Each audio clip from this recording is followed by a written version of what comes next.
এবার আরো একজন গ্রেফতার, সাগরেদ, রানা রউফের সাগরেদ গ্রেফতার। কোথা থেকে গ্রেফতার জানার চেষ্টা করব। অনুপ রয়েছে আমার সঙ্গে। অনুপ, আগেই গ্রেফতার রানা রউফ, ইজাজ, এরা দুজন গ্রেফতার। এছাড়াও তিনজন পাক আইএসআই এজেন্ট যারা কোচবিহার থেকে গ্রেফতার করা হয়েছে যাদেরকে।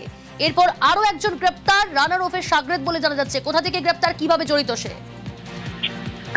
এজেন্ট রানা রউফ, তাকে যে গ্রেপ্তার করা হয়েছিল বেঙ্গল স্টেটের পক্ষ থেকে, পরবর্তী ক্ষেত্রে মোহাম্মদ ইজাজ, তাকেও গ্রেপ্তার করা হচ্ছিল। কিন্তু এই ইজাজ তখন থেকে গা ঢাকা দেয়। তার পরবর্তী ক্ষেত্রে দেখা যায় ইমরান হোসেন, তিনি কিন্তু গা ঢাকা দিয়েছিল।